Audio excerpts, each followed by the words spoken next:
T और JNU का एक किस्सा सुने हैं सर। हाँ। कहीं भी आप कुछ भी नहीं बोल सकते, आपको कहीं भी संशोधित किया जा सकता है। मेरा जो इंटेलेक्चुअल ईगो था वो कहीं ना कहीं टूटा वहां पर। खुद को जो है कंक्लूजन मत दो कि तुम बहुत अच्छा जानते हो, बहुत अच्छा समझते हो। आईएएस बनने का कहाँ सोचे सर? यूपी बिहार में कोई भी परिवार हो, अधिकांश परिवारों में सपना होता है बड़ा होकर बच्चे को डीएम बनना है। वो परिवार का भी सपना होता है, बच्चे का भी सपना होता है। ऐसी कौन सी बातें हैं सर कि ये लोग गलती ना करें, आगे चल के वो लास्ट रोड़ा ना बने? कोई भी एस्पिरेंट हो, उसको इस अगर फील्ड में आ रहे हैं, पहला काम है धैर्य और दूसरा काम है अपने आप पे भरोसा। अंदर से ऐसा लगता है कि यार मैं कहीं गलत तो नहीं कर रहा हूँ, इस अंधेरे से कैसे बाहर निकला जाए? आप कई बार समय के पहले अपना मूल्यांकन कर देते हैं कि शायद मैं खत्म हो चुका हूँ, शायद मैं फेल हो चुका हूँ, शायद अब मुझसे नहीं होगा। केवल अपनी कमियों को मत देखिए। सोच रहे हैं कुछ बड़ा करना और प्रतिकूल परिस्थितियों में, इसका मतलब है कि आप सफल हैं। आम आदमी की पॉलिटिक्स में और एक अध्यापक की पॉलिटिक्स में क्या अंतर है? आम आदमी की राजनीति उसके घर से शुरू हो जाती है, उसके पड़ोसी के साथ राजनीति चल रही है, उसके अपने परिवार में जो है राजनीति चल रही है, वो बाहर निकल रहा है तो वहाँ राजनीति चल रहा है, गांव में, चौपाल में, हर जगह पर यह राजनीति हो गई है व्यक्तिगत हित और स्वार्थ की। सोशल मीडिया ने सर पॉलिटिक्स समझाने का तरीका कैसे बदला सर? राजनीति का काम सबको जोड़ना है। सोशल मीडिया में कई बार राजनीति लोगों को तोड़ने का साधन बन चुका है। बिहार में सर हद पार हो गई कि AK-47 तान दिया गया स्टूडेंटों पे। लोकतंत्र के दो पायदान सरकार और नागरिक हैं। नागरिकों को भी अपने अधिकारों के प्रति सचेत और जागरूक होना चाहिए, जो कि दिख भी रहा है। समस्या जो है ना, वह केवल सरकार के स्तर पर नहीं, एक पूरी की पूरी सिस्टम है। हिंदी का महत्व इतना घटता क्यों जा रहा है? हिंदी भाषा को लेकर आएंगे तो तमाम तरीके के विरोधाभास यहाँ पर स्टार्ट हो जाएंगे, तो कोई एक भाषा को आप खुलकर प्रमोट भी नहीं कर सकते। बहुत बड़ी सफलता मिलने के बाद रिश्ते टूटते हैं सर।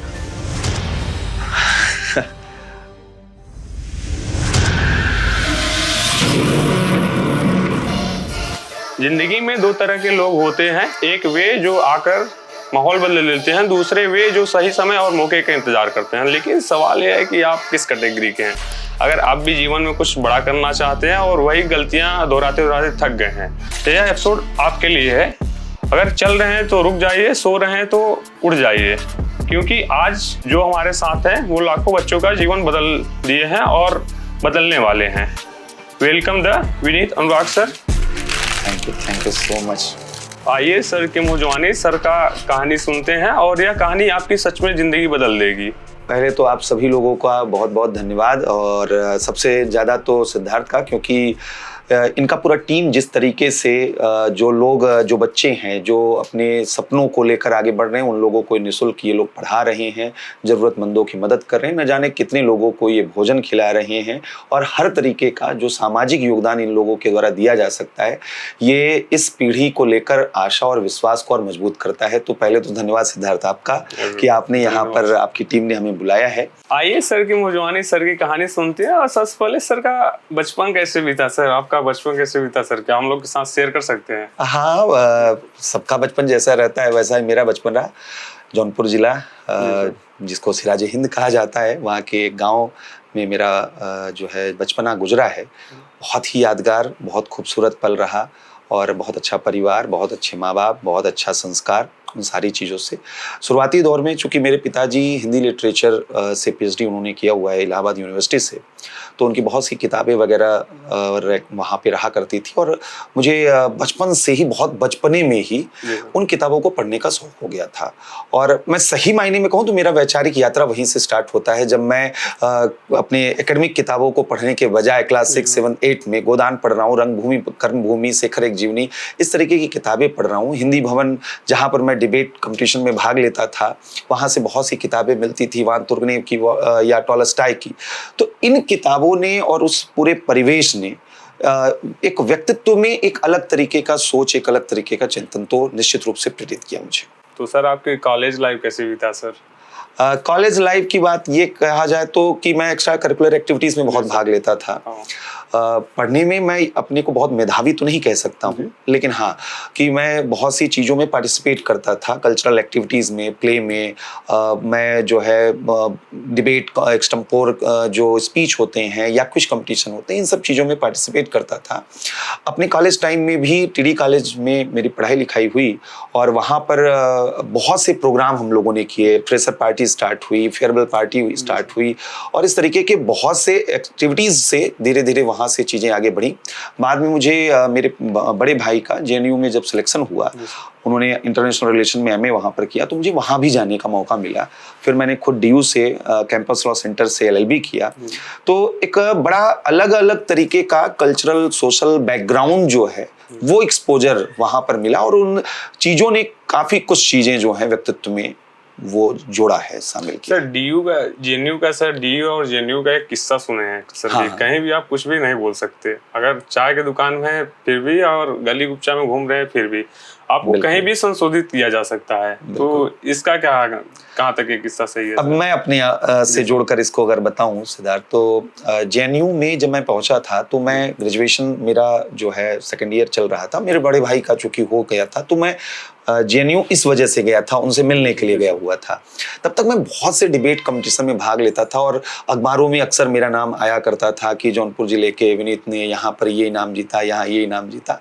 बहुत यूथ फेस्टिवल हुआ था, उसमें भी मैंने फर्स्ट प्राइज जीता कई जगहों पर। तो मुझे लगता था कि कहीं ना कहीं मैं बहुत श्रेष्ठ हूँ, मैं मतलब अगर कोई डिबेट वगैरह होगा बहुत बेहतर तरीके से अपने को प्रस्तुत करूंगा।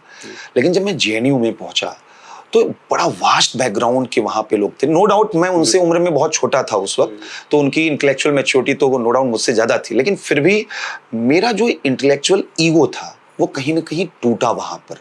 जब उनके साथ मैं डिबेट करता था, जब पारसाथी राग पर, गंगा ढाबा के आसपास, जहाँ पर भी जिन जिन लोगों से मैं मिला, उन लोगों ने मुझे अपने आप को रिवाइज करने का मौका दिया कि खुद को जो है कंक्लूजन मत दो कि तुम बहुत अच्छा जानते हो, बहुत अच्छा समझते हो।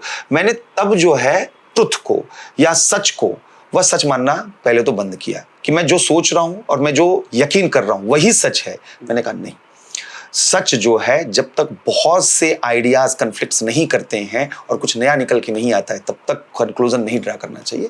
लाइफ में इन सब चीज़ों ने मुझे बहुत लचीला बनाया, फ्लेक्सिबल बनाया। जेएनयू और डीयू निश्चित रूप से मेरे जीवन के बड़े अच्छे दौर में से एक रहे। तो सर जैसे आप जेएनयू में थे, पढ़ रहे थे, तो आईएएस बनने का कहाँ सोचे सर? जेएनयू में तो लोग कुछ आईएएस पीएचडी लेवल के होते हैं, पॉलिटिक्स में जाते हैं। जेएनयू में मैं स्टूडेंट नहीं था, जेएनयू में मेरे बड़े भाई थे। अच्छा। तो वहाँ पर मुझे जाने का मौका मिला, तो एक तो वो एक्सपोजर, वो इंटरेक्शन वहाँ से हुआ।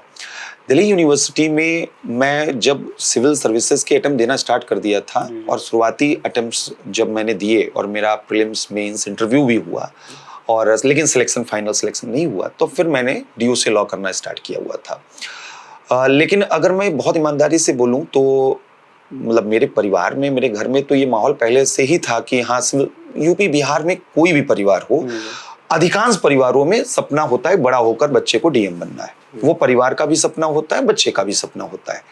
हालांकि मैं अगर अपने आप से पूछूं तो मैं कुछ और करना चाहता था, कुछ मीनिंगफुल चीज़ें करना चाहता था। मैं मतलब हो सकता है क्रिएटिव राइटिंग करता, मूवी अगर में जाता, कुछ भी कल्चरल एक्टिविटीज़ जो चीज़ें थी। फिर भी मैंने सिविल सर्विसेज में जो है ऐसे सर्कमस्टांसेस बने जहाँ पे मैंने अटेम्प्ट दिए और वहाँ पे शुरुआती सफलता जो है प्रीलिम्स मेंस इंटरव्यू के लेवल पे तो रही, फाइनल सिलेक्शन नहीं हुआ तो ठीक है, वो भी जर्नी एक का पार्ट रहा है।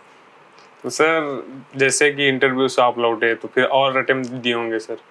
हाँ, क्या कारण आप दिए? तो सारे अटेम्प्ट हुए होंगे सर कि क्या ऐसा कौन सा कारण रहा कि सर वो कौन सी गलतियां थी कि जो एस्पिरेंट देखेंगे, चीजें एस्पिरेंट तक हमारे माध्यम से पहुंचेगा, और ऐसी कौन सी बातें हैं सर कि ये लोग गलती ना करें जिससे कि आगे चल के वो लास्ट रोड़ा ना बने इंटरव्यू और निकल जाए? देखिए, मैं तो ग्रामीण पृष्ठभूमि और हिंदी माध्यम के और मिडिल क्लास फैमिली के बच्चों को अपील करूंगा, क्योंकि मेरा पृष्ठभूमि लगभग वही है। मैं ये नहीं कह सकता हूँ कि मैं बहुत ही अंडर प्रिविलेज था या मैं बहुत ही ज़्यादा जीवन में बहुत बड़े बड़े दुख और संघर्ष मेरे लाइफ में रहे, इतना स्थिति नहीं था। लेकिन हाँ, जिस भी स्थिति में था संघर्ष थे, अच्छे खासे संघर्ष थे। मैं कभी अपने संघर्षों का महिमा मंडन नहीं करना चाहता हूँ। मेरे बड़े पवित्र संघर्ष रहे और उन संघर्षों ने मुझे बनाया है, उसने मुझे निखारा है। मैं ये नहीं कहूँगा कि बड़ा बदकिस्मत मैं रहा इसलिए मेरा नहीं हो पाया और मैं बहुत अच्छा था लेकिन दुर्भाग्य ने मेरा पीछा किया ऐसा कि मैं नहीं सफल हो पाया।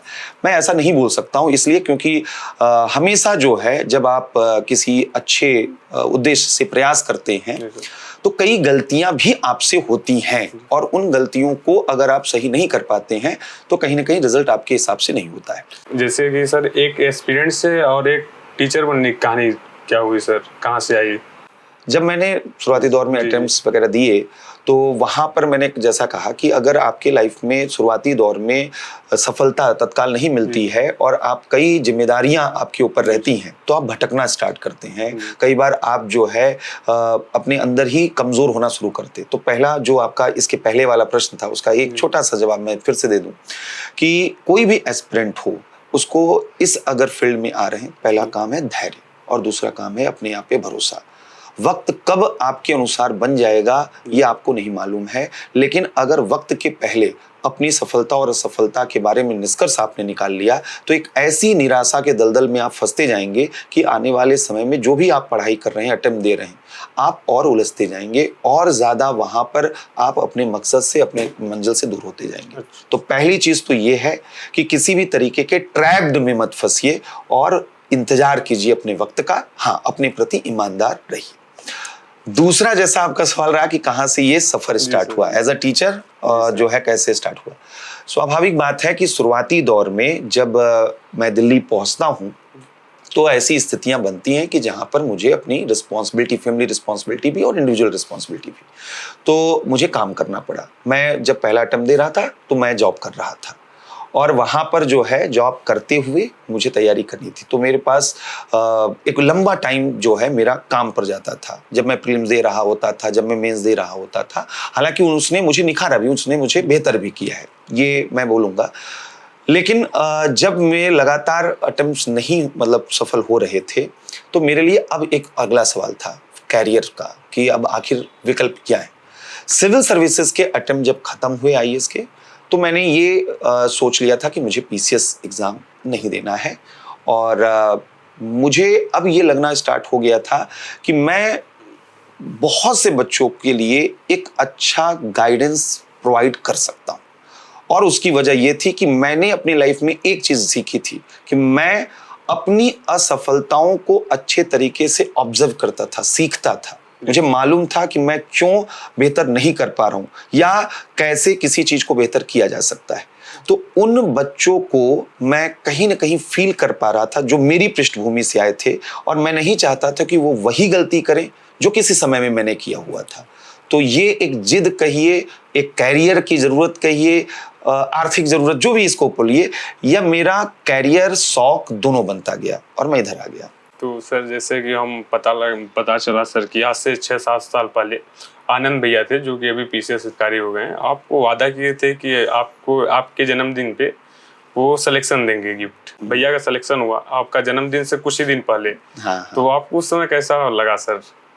आनंद मतलब सबसे one of the favourite student में से एक हैं और मतलब 2019 में मुझे लगता है कि जब पहली बार उसने मुझे फ़ोन किया और अपने बारे में बताया तो वही मैंने कहा ना कि मैंने वो रिलेट करना स्टार्ट किया। मैंने उसके स्ट्रगल, मैंने उसके जीवन की चीज़ों को देखा, मैंने उसको खूब सुना है, अच्छे से सुना है और हमेशा जो है मैंने उसको गलती करने का मौका दिया है। तो जिस दिन ये रिजल्ट आया, उसका सिलेक्शन हुआ, वो उसके लिए भी बहुत भावुक क्षण था क्योंकि वो एक लंबा सफ़र था जो हम दोनों ने साथ साथ जिया है। और मेरे लिए तो निश्चित रूप से कोई भी विद्यार्थी हो अगर वो अपने जीवन में सफल होता है तो वो सफलता उसकी अपनी खुद की अकेली नहीं रहती, वो सफलता कहीं ना कहीं मैं जी रहा होता हूँ। अगर कोई नाम ले या न ले उससे फर्क नहीं पड़ता है, मैं अपने बच्चों की सफलता में अपनी सफलता जी रहा होता हूँ। सर तो सर जैसे कि कभी कभी सर लाइफ में एक ऐसा मोड़ आता है कि सब कुछ सही चलते हुए भी अंदर से ऐसा लगता है कि यार मैं कहीं गलत तो नहीं कर रहा हूँ। तो पर सवाल यह है सर कि इस अंधेरे से कैसे बाहर निकला जाए? अच्छा सवाल है यहाँ पे सिद्धार्थ की कई बार ऐसा होता है लाइफ में कि आप जो है जिस रास्ते पर चल रहे हैं वहाँ पर बार बार आप गलतियाँ कर रहे हैं और आपको ये नहीं समझ में आ रहा है कि ये गलतियाँ हमसे हो क्यों रही हैं। उसका रीज़न होता है क्योंकि आप जो है अपने आप को एक ऐसे जो है मोड़ पे लेके जाते हैं जहाँ पे सेल्फ करेक्टनेस जो है, मतलब खुद को अपने आप को सुधारने वाला जो प्रवृत्ति है वो आप खत्म करते हैं। तो पहला सबसे इम्पोर्टेंट चीज़ क्या है ना, लाइफ में आप हमेशा, विवेकानंद जी की एक फिलॉसफी, वो कहते हैं कि किसी भी व्यक्ति के जीवन की सफलता का मूल्यांकन बिना उसके अंत को देखे आप कभी मत करिए। आप अभी जिस सफर में है आप कई बार समय के पहले अपना मूल्यांकन कर देते हैं कि शायद मैं खत्म हो चुका हूँ, शायद मैं फेल हो चुका हूँ, शायद अब मुझसे नहीं होगा। अपना मूल्यांकन समय के पहले नहीं करना चाहिए। दूसरी बात यह है कि जब इस सफर पे आप चल रहे हैं तो केवल अपनी कमियों को मत देखिए, केवल अपनी जो है अपने जीवन की असफलताओं को मत देखिए। अगर आप ध्यान से अगर देख पाएंगे तो अपने जीवन में आप तमाम उपलब्धियां भी लेकर चलते हैं। आप अगर सोच रहे हैं कुछ बड़ा करना और प्रतिकूल परिस्थितियों में, इसका मतलब है कि आप सफल हैं, क्योंकि वो सोच जिंदा है आपके अंदर। तो पहले तो अपने आप को इतने बड़े आलोचक मत बन जाइए कि अपना ही व्यक्तित्व खत्म कर डालिए। सभी जो बच्चे हैं जो सपने देख रहे हैं, वो सपना देखना और उस पर अगर वो काम कर रहे हैं, वह अपने आप में बड़ा एक अचीवमेंट है। और मेरा मानना है कि अगर वो एक सही दिशा में, अगर वो उन्होंने केवल छोटे छोटे कदम भी बढ़ाना शुरू किया, आप अपने जीवन में कभी असफल नहीं होंगे। आप क्या करते हैं ना, स्टॉप कर देते हैं लाइफ को, कई जगहों पे जाके आप रोक देते हैं और आप खो जाते हैं अपने आप को। रोकिए नहीं, कई बार आपको कुछ न समझ में आए, चलते रहिए बिना किसी मकसद के। तो सर, एक आम आदमी की पॉलिटिक्स में और एक अध्यापक की पॉलिटिक्स में क्या अंतर है? नहीं, बहुत अच्छा सवाल ये है, क्योंकि पहले देखो, राजनीति का मतलब होता है ना अलग अलग लोगों के बीच तालमेल बनाना। सही मतलब राजनीति तो हमने वो समझ लिया है कि जोड़ तोड़ करना और सत्ता हासिल करना, ताकत हासिल करना। राजनीति का मतलब होता है सही तरीके से तालमेल, सामंजस्य बनाना। लेकिन आज हम अगर अपने देश में देखें तो आम आदमी की राजनीति उसके घर से शुरू हो जाती है।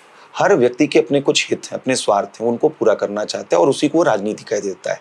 उसके पड़ोसी के साथ राजनीति चल रही है, उसके अपने परिवार में जो है राजनीति चल रही है, वो बाहर निकल रहा है तो वहां राजनीति चल रहा है, गांव में, चौपाल में, हर जगह पर यह राजनीति हो गई है व्यक्तिगत हित और स्वार्थ की। एक अध्यापक वह कभी भी एक व्यक्तिगत हित और स्वार्थ के आधार पर काम नहीं करता है। अध्यापक का काम अगली पीढ़ी को दिशा देना है। अध्यापक का काम भविष्य की रचना करना है। अध्यापक का काम कौटिल्य बनकर चंद्रगुप्त को रचना है। अध्यापक के कंधे पर वह सबसे बड़ी जिम्मेदारी है। उसके लिए राजनीति का मतलब उसके सुख, स्वार्थ और व्यक्तिगत उपलब्धियां नहीं।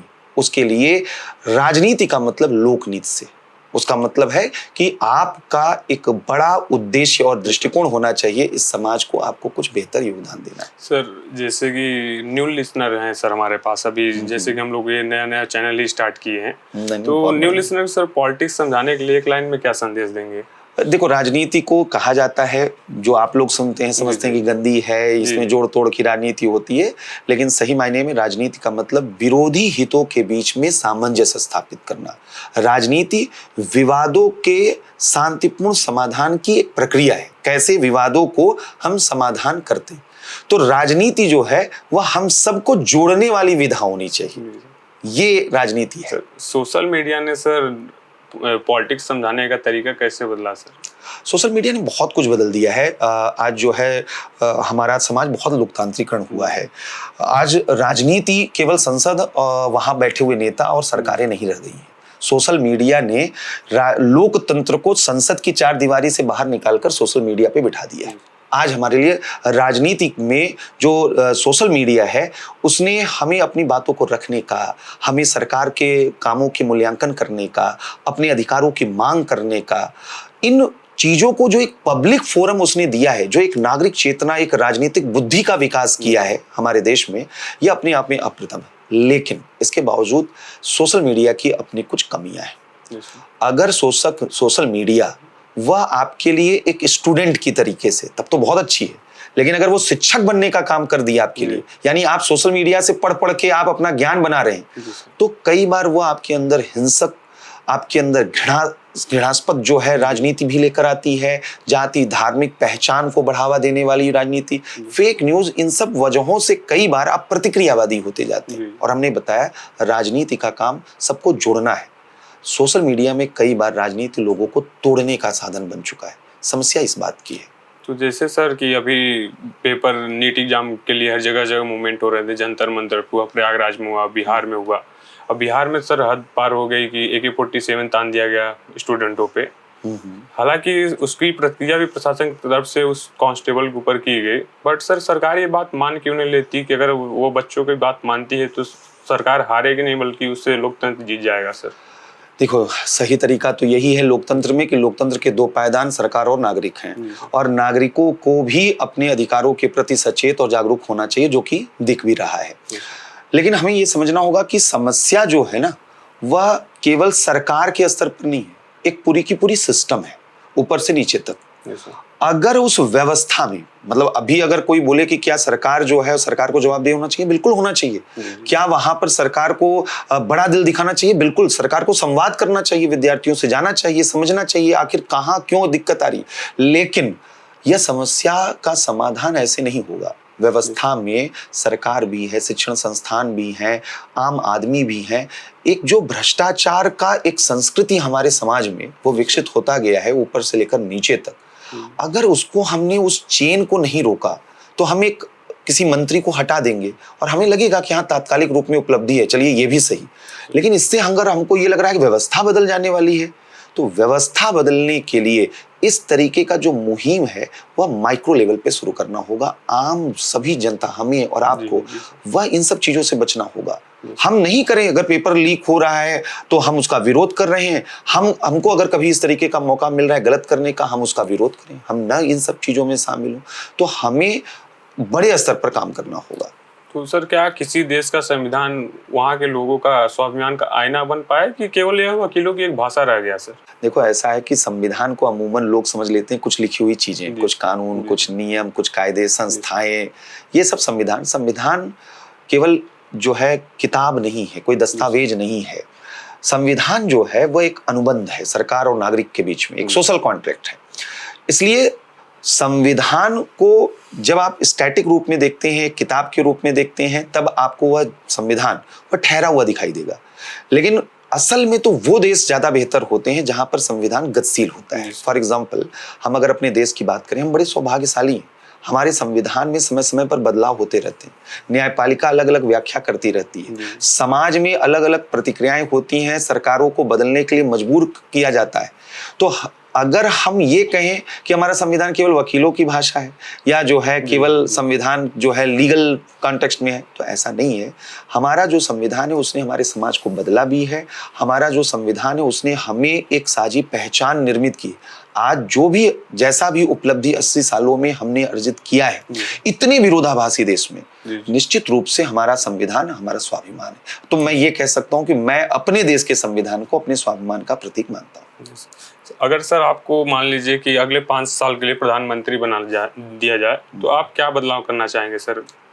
बड़े स्तर पर बदलाव होना चाहिए, लेकिन शुरुआती जो बदलाव है वो मैं चाहता हूं कि 2 स्तरों पर हो। पहला तो एक राजनीतिक व्यवस्था में सुधार, जहां पे पॉलिटिकल पार्टीज में मैं इंटरनल डेमोक्रेसी का बहुत बड़ा समर्थक हूं, कि वहां पर अगर राजनीतिक शुचिता आई, सत्ता में सही लोग अगर पहुंचेंगे तो बेहतर सुधार होंगे। क्योंकि मेरा मानना है कि केवल कानून बना देने से और नई संस्थाएं खड़ा कर देने से, कई नई नीतियां बना देने से कुछ भी नहीं बदलने वाला है, जब तक कि चरित्र नहीं बदलेगा।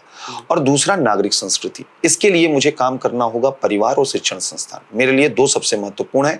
परिवार में लोगों को बताना होगा, जागरूक बनाना होगा कि बच्चों को शुरुआती दौर से कैसे उनको संस्कार दें, कैसे उनको दिशा दें। और शिक्षण संस्थानों में शिक्षक की भूमिका और उस पूरे शिक्षण संस्थान के परिवेश की भूमिका, इसे बहुत ही अच्छे खूबसूरत तरीके से सजाना, संभालना होगा, बनाना होगा। सर, जब किसी छात्र की आंखों में सर एक उम्मीद आप देखते हैं, तो उस भरोसे की बोझ को कैसे संभालते हैं सर? पहली चीज तो ये कि बोझ है नहीं, वो मेरे लिए जिम्मेदारी है। बोझ मैं कैसे उसको मानूं कि वो मेरे लिए बोझ है? क्योंकि मैं उन्हीं सपनों के बीच में जी रहा हूं, पल रहा हूं, और उन्हीं से मेरी पहचान है, तो वो मेरे लिए बोझ नहीं है। दूसरी चीज, हाँ, जिम्मेदारी है, और बड़ी जिम्मेदारी है, क्योंकि मैं नहीं चाहता हूं कि वो सपने टूटे या वो सपने कमजोर होते जाएं। तो कई बार मेरे बहुत से स्टूडेंट हैं जो जानते होंगे, कई बार अभी एक ताजा तरीन उदाहरण मैं देता हूँ कि अभी जो है एक दिन एक मैसेज में देख रहा था अपने एक स्टूडेंट का।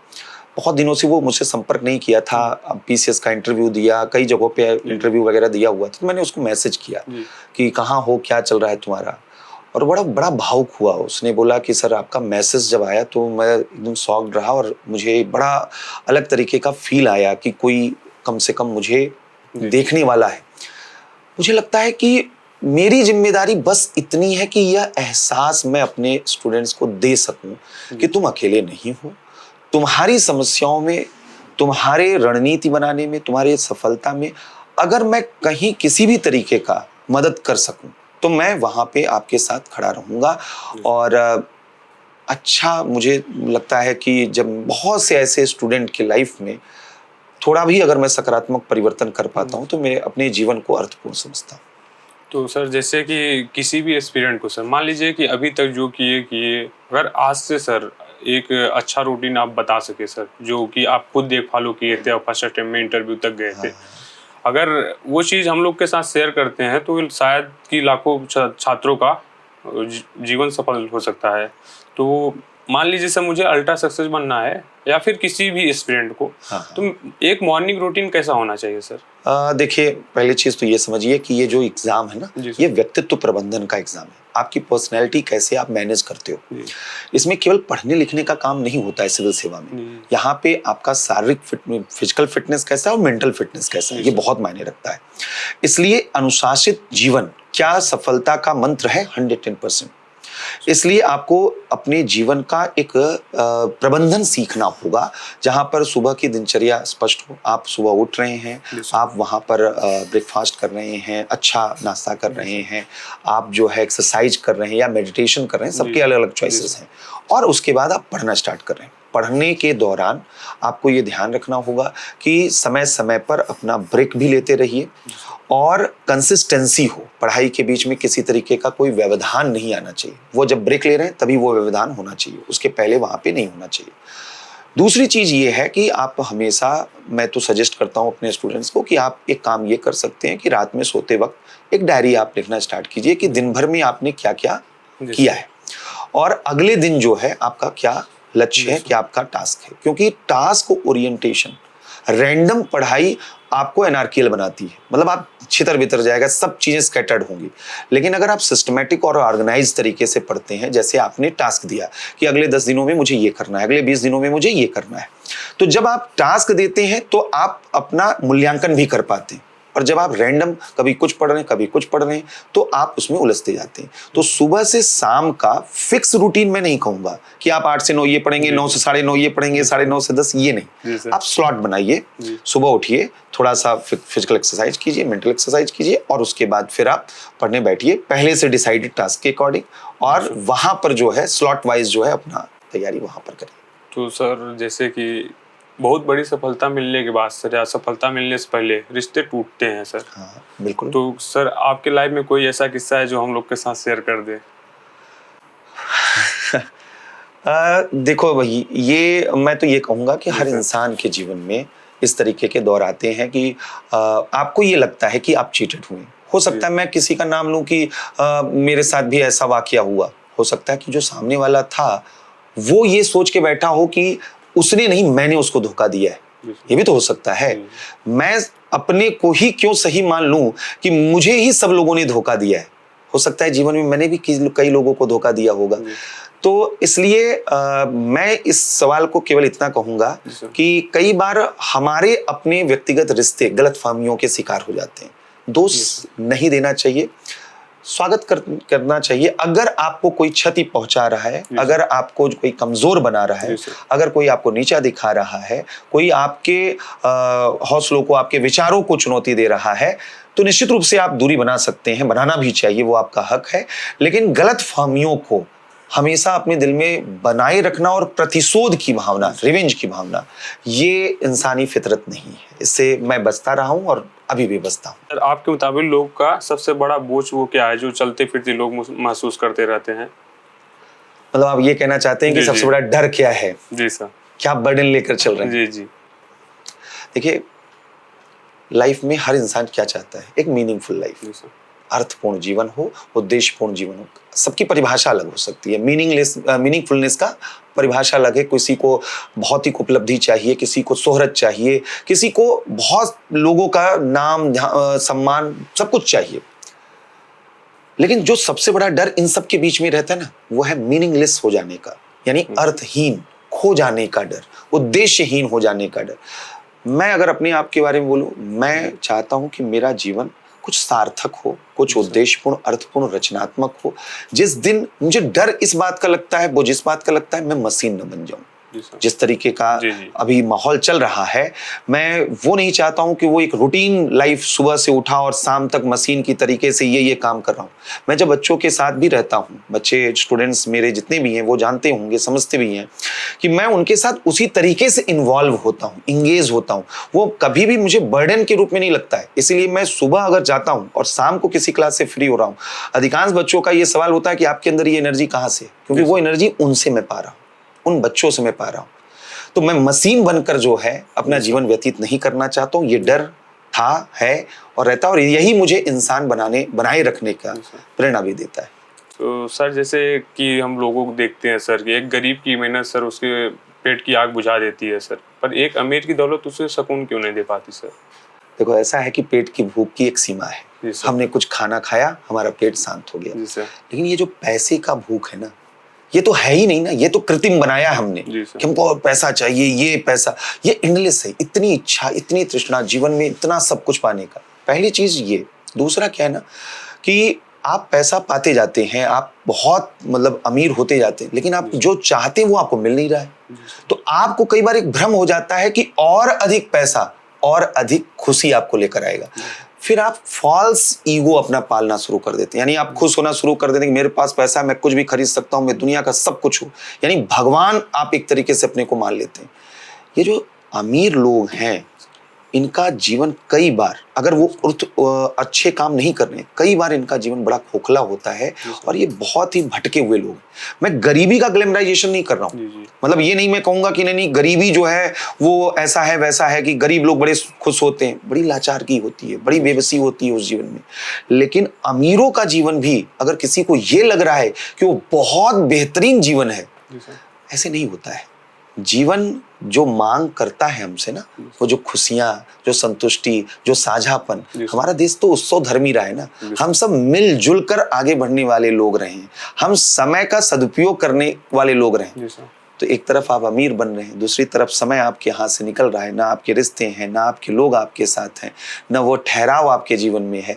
इसलिए संतुलन, जो गोल्डन मीन की बात बुद्धा करते हैं, वही जीवन का सच है, मध्यम मार्ग। तो जैसे सर दुनिया के बड़े बड़े नेता सर एक कमरे में बैठ के नीतियां बनाते हैं, उसका सर हमारे घर के रसोई के सिलेंडर और गाड़ियों के तेल पे कैसे पड़ रहा है सर? क्यों नहीं पड़ेगा? पूरी दुनिया जो जियो इकोनॉमिक्स है वो जियो पॉलिटिक्स से चल रही है। बड़ी बड़ी कॉर्पोरेट कंपनियां, बड़े बड़े देश वो अपने इंटरेस्ट के लिए कहीं युद्ध करा रहे हैं, कहीं संघर्ष करा रहे हैं। और इनकी वजह से जो दुनिया ना 90 के बाद, वो जटिल अंतर्निर्भरता, इसको हम बोलते हैं कॉम्प्लेक्स इंटरडिपेंडेंसी। हम अपनी, कोई भी ऐसा दुनिया का देश नहीं जो अपनी जरूरत पूरी तरीके से पूरा कर रहा हो। हम कहीं ना कहीं किसी न किसी देश से किसी न किसी चीज के लिए निर्भर है। अब आप सोचिए, मध्य पूर्व में लड़ाई हो रही है, वहां से पेट्रोल आपके यहाँ नहीं आ पा रहा है। हर एक चीज जो है आपस में जुड़ी हुई है दुनिया में, और यह रचा जा रहा है मुनाफे के लिए, बड़े बड़े कॉर्पोरेट के द्वारा, बड़े बड़े देशों के द्वारा। तो सर दूसरे के सपने को हकीकत बनाने के लिए सर आप जितना आप मेहनत कर रहे हैं, अगर एक स्टूडेंट उतना मेहनत कर दे तो हमें तो नहीं लगता सर कि ज़्यादा दिन लगेगा उसको आईएएस बनने में। क्योंकि वो जो जितना मैं स्वयं ये चीज़ एक्सपीरियंस फील किया हूँ कि इतनी ऊंचाइयों के बाद पहुँचने पे कोई व्यक्ति इतना सरल सहज कैसे हो सकता है। और मैं ये नहीं बता रहा हूँ सर, वो आपकी आंखें बता रही हैं कि वो मेहनत हम लोगों से आप ज़्यादा मेहनत कर रहे हैं हम लोग के पीछे। तो वो मोटिवेशन कहाँ से आता है सर? अब मैं ये कहूँ कि मैं जब 21 साल का था तो उन्हीं लोगों की तरीके से हूँ जिनको अब मैं कुछ ज्ञान की बातें बताने जा रहा हूँ। मैं समझ सकता हूँ कि जिस फेज में आप हैं, सेल्फ डाउट बहुत ज्यादा रहता है, डर लगता है क्या होगा, भविष्य का अनकहा डर हमें खाता है। हमें अपने परिवार की जो परिस्थितियां हैं, हमारे जो रिश्ते हैं, जो हम देख रहे हैं कि हमारे हाथ से फिसल रहे हैं, व्यक्तिगत जीवन में अनगिनत लड़ाइयां हर इंसान लड़ रहा है, हर इंसान अलग अलग कहानियों से भरा हुआ है। और उन सब के साथ एक बहुत बड़ा सपना जो बहुत कम गिने चुने लोगों के हिस्से में आने वाला है, वो सपने की तैयारी हर बच्चा वहां पर कर रहा है। इतना आसान नहीं है उसके मनोविज्ञान को 4 मोटिवेशनल लाइंस में कि आप जो है मैंने मोटिवेशन दे दिया और वो एकदम सही रास्ते पे आ गए और उनका जो है उत्साह फिर से पूरी तरीके से हो गया। मैं बस ये कहूंगा कि एक्सेप्ट करना सीखिए। आप ये मत समझिए कि आपके जीवन में एक ऐसा समय अगले कुछ महीनों में, कुछ सालों में आएगा कि जब सब जीवन में सही हो जाएगा। भूल जाइए इन सब चीजों को। जीवन में संघर्ष सुख दुख साथ साथ चलते हैं, उनके साथ रहने की आदत बनाइए। अगर आपने अपने जीवन के संघर्षों को, अपने जीवन के चुनौतियों को यह सच मान लिया, तो अब आप उसका प्रबंधन करना सीखेंगे। नहीं तो आप प्रतिक्रिया देंगे, आपको लगेगा कि ये मेरे साथ क्यों हो रहा है, भगवान मेरे साथ क्यों बुरा कर सकता है। ये चीजों से आपको बाहर निकलना होगा। और कई बार आपको, हमने जैसा पहले ही बोला कि वक्त देना होगा अपने जीवन में बड़ा बदलाव करने के लिए। यहाँ पे अधिकांश बच्चे ऐसी परिस्थितियों से आते हैं जहाँ पे उन्हें कहा जाता है कि साल 2 साल 4 साल में सफल बन जाओ। इस दबाव ने बहुत से बच्चों के करियर को बर्बाद किया है। तो मैं कहूँगा कि धैर्य रखो, समय मायने नहीं रखता है, सफलता मायने रखती है। ऐसा न हो कि समय की जल्दबाजी में अपने आप को खत्म कर दो, अपने आप को कमजोर बना लो, अपने सपनों को इतना बोझिल बना दो कि जहां पर तुम्हारे आगे बढ़ने की प्रेरणा ही खत्म हो जाए। तो थोड़ा वक्त दो, थोड़ा ठहरो, गहराई अपने अंदर लेकर आओ और देखना सफलता मिलेगी। सफलता का मतलब केवल आईएएस पीसीएस बनना नहीं है। मेरे बहुत से स्टूडेंट हैं जो नहीं सफल हुए, लेकिन मैं जानता हूं कि वो सफल इस फील्ड में नहीं हुए, लेकिन किसी न किसी फील्ड में वो बहुत सफल है, जहां है बेहतर काम कर रहे हैं। तो इसलिए मैं ये मानता हूं कि सफलता का कोई कहरा मानक नहीं है कि आईएएस जो होगा वही सफल होगा, पीसीएस जो होगा वो सफल होगा। जहां आप हैं वहां अपना 100% दीजिए। सर, जैसे आप पीएसआईआर ऑप्शनल पढ़ाते हैं तो ये सब सब्जेक्ट छात्रों को बहुत परेशान करते हैं, पर आपके पढ़ाने का तरीका सर उनको एकदम सरल और मजेदार बना देता है। तो इस कला के पीछे क्या राज है सर? राज के या मेहनत? नहीं, राज ही है। राज ये सिंपल सी बात है कि मैं जब पढ़ाता हूं तो मैं स्टूडेंट होकर पढ़ाता हूं। बेसिक चीज मैं बता रहा हूं। मैंने जब पहली बार पढ़ाना स्टार्ट किया तो मैं केवल अपने मन में ये रखता हूं कि अगर मैं स्टूडेंट था तो मुझे क्या प्रॉब्लम आती थी उस चीज को पढ़ने में, कहाँ पे मैं कनेक्ट नहीं कर पाता था चीजों को। मैंने एक चीज ये समझा कि अगर इमेजिनेशन अच्छा हो ना, छवि हमारे दिमाग में किसी चीज की बनने लगे तो वह हमारे दिमाग में कहीं ना कहीं अटक जाती है, याद रह जाती है। तो आप देखे होंगे क्लास में मैं क्या करता हूं कि आपके आसपास घट रही घटनाओं को एग्जाम्पल के रूप में आपके सामने रखता हूं। जो भी चीजें वर्तमान में चल रही हैं उनसे उस मुद्दे को जोड़ने का काम करता हूं, पहला। दूसरा कि अगर एक तरफा क्लास चलेगी ना, मैं केवल बोलता जाऊं और सामने वाला सुनता जाए, तब वहां पर उसका व्यक्तित्व विकसित नहीं होगा। मेरा काम पढ़ाना और व्याख्या करना नहीं है, मेरा काम आपके व्यक्तित्व का विकास करना, आपको सोचने का मौका देना है। इसलिए मेरी क्लासेस इंटरेक्टिव होती है। मैं कोशिश करता हूँ अपनी तरफ से, और उसमें बच्चों को खुद से जिज्ञासा, सवाल पूछना, ये उनके अंदर आए, पूरा प्रयास मेरा ये रहता है। सर, जैसे आप लाखों छात्रों को पढ़ा चुके हैं सर, क्या कभी ऐसा कोई प्रश्न मिला सर कि जो आपकी भी समझ को चुनौती दे गया हो? कई बार, एक बार ऐसा हो सकता है। मैं अगर सही बताऊं, मैं अगर आज जो भी थोड़ा बहुत मतलब बच्चों का प्यार, समर्थन, सहयोग मिल रहा है और जो भी बच्चे सफल हो रहे हैं, मुझे लगता है बच्चों ने मुझे शिक्षक बनाया है। मतलब ऐसा नहीं था कि मैं एक ऐसा शिक्षक हूं जो बहुत प्रकांड विद्वान हो, एक्सपर्ट हो और आए और सारा चीज वहां पर। मैं रोजाना सीखता हूं। बहुत ऐसे सवाल आते हैं जो मुझे सोचने के लिए मजबूर करते हैं कि मैंने इस विषय में इस तरीके से क्यों नहीं सोचा। तो मैं कई बार क्लास में ही अपने स्टूडेंट से बोलता हूं कि ये प्रश्न का जवाब तो मैं कल ही दूंगा, या मुझे इसको बाद में इस पर पूछना। तो निश्चित रूप से मैं चुनौती लेता भी हूं। मैं बहुत हल्के हल्के प्रश्न जो बच्चों के रहते हैं उनको भी गंभीरता से सुनने की और समझने की कोशिश करता हूं। कई बार प्रश्न देखने में हल्के होते हैं लेकिन उनके भाव और बड़े गहरे होते हैं। सर, जब कोई व्यक्ति अधिकारी बन जाता है तो अधिकारी बनने के बाद सर अलग ही माहौल बन जाता है। जैसे सर वही है कि श्रीलंका में गए जो रावण बन गए, जैसे कोई सत्ता में जाता है तो रावण बन जाता है। तो ये अधिकारी बनने के बाद सर वो इंसान कैसे बना रहे सर? देखो, ऐसा है कि हर तरीके के उदाहरण आपको इसी समाज में मिलेंगे। आपको तुकाराम जी भी मिलेंगे, महाराष्ट्र में आप लोग अभी सुन रहे होंगे, बहुत चर्चा में है। आप अशोक खेमका जी का भी नाम सुने होंगे, आप प्रशांत नायर का नाम सुनेंगे। बहुत से अधिकारी ऐसे हैं जो एक रोल मॉडल के रूप में, इंस्पिरेशन के रूप में इसी व्यवस्था में काम कर रहे हैं। अब आप ये मत उनका आंकिए कि उनका ट्रांसफर होता है क्या होता है। तो हमें पहले तो अपने उदाहरण चुनने होंगे, है ना। अगर हम जो है ये केवल बोलेंगे व्यवस्था में खामी है, खामी, व्यवस्था केवल गलत दिखेगी। हमें अगर ये हम बोलेंगे कि अधिकारी भ्रष्ट होते हैं, अधिकारी भ्रष्ट ही दिखेंगे। हमें अपना शब्दकोश बदलना होगा, हमें अपना नरेशन बदलना होगा।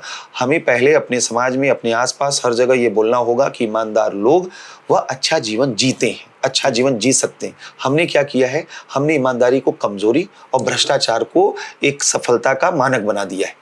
तो इसलिए अभी क्या हो रहा है कि जो लोग व्यवस्था में जा रहे हैं, पहले ही दिन से वो डिफेंसिव है। उन्हें लगता है कि अगर व्यवस्था में जाकर हमने समझौता नहीं किया, हमने भ्रष्टाचार नहीं किया, तो हम सर्वाइव ही नहीं कर पाएंगे।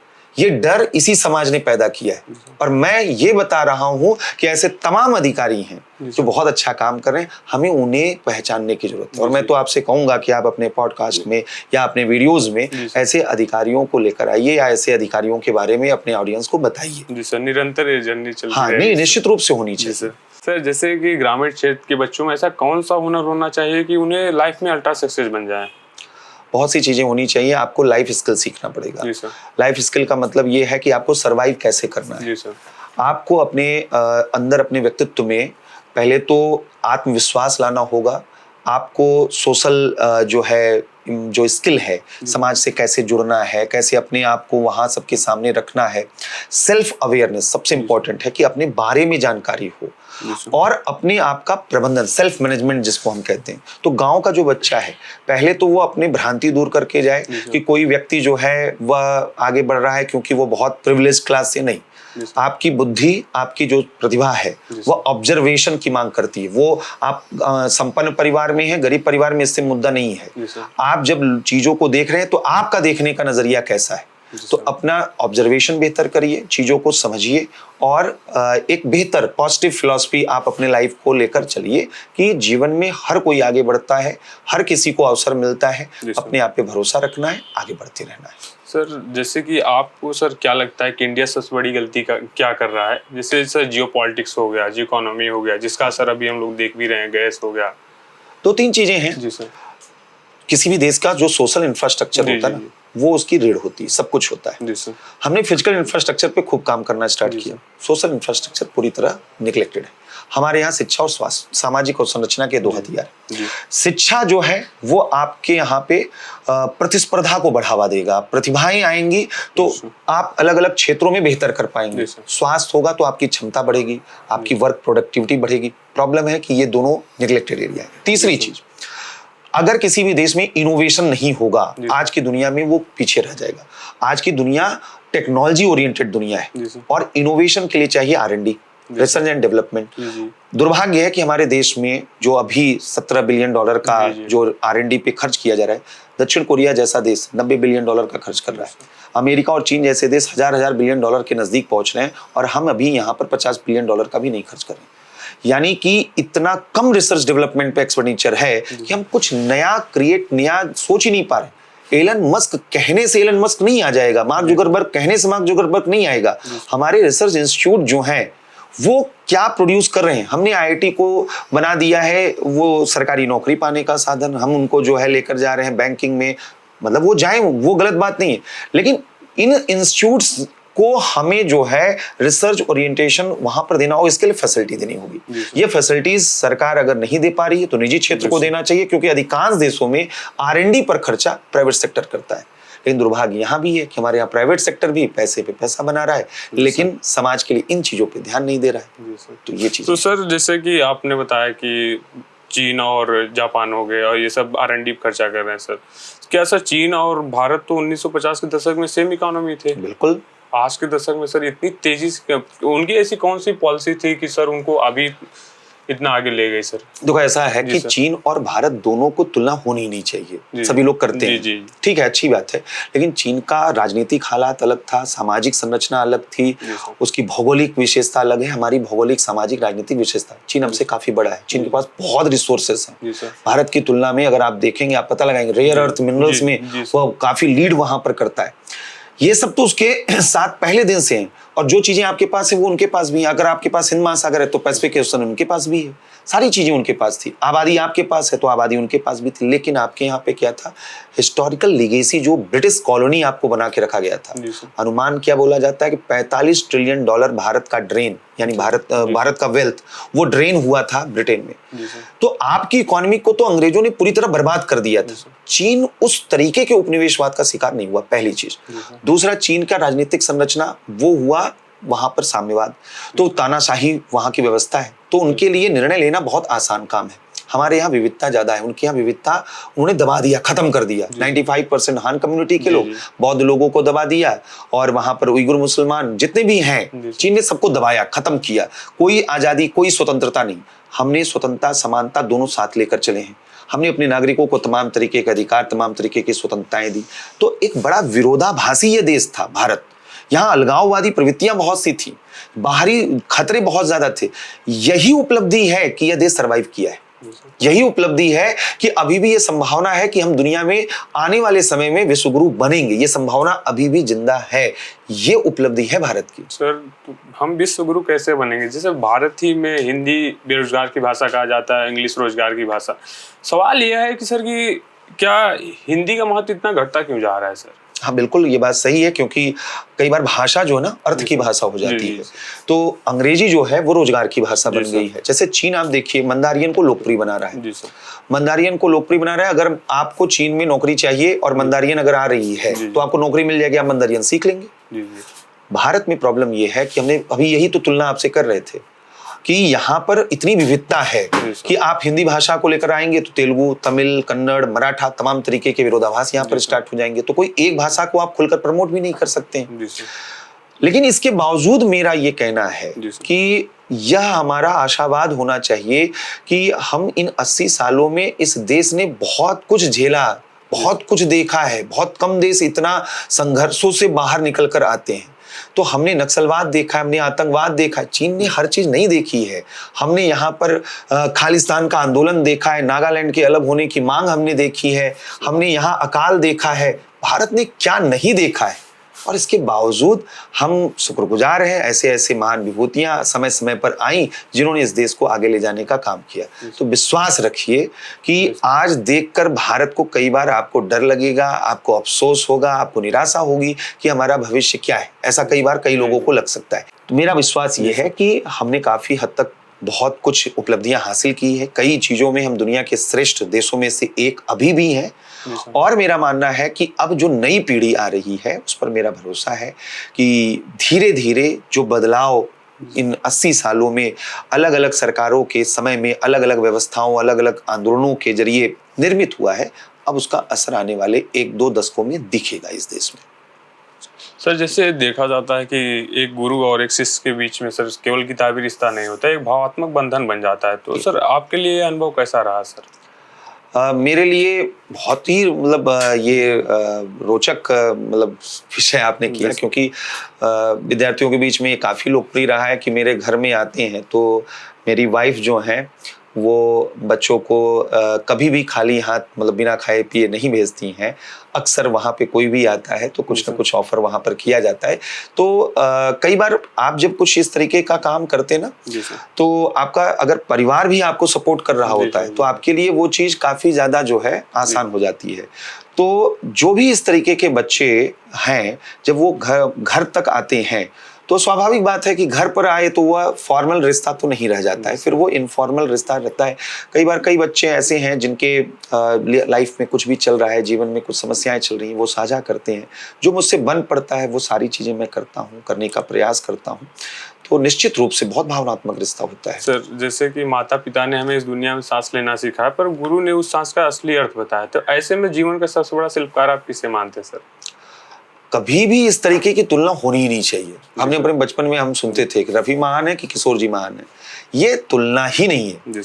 आप अगर ये कहिए माँ में और पिताजी में कौन ज्यादा, ये सब का कभी भी कंपेयर नहीं होना चाहिए।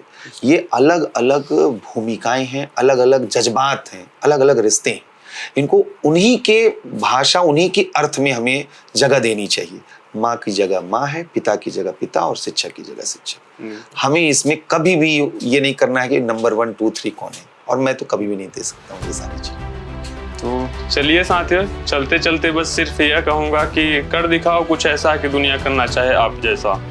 धन्यवाद सर, बहुत बहुत धन्यवाद। बहुत बहुत धन्यवाद।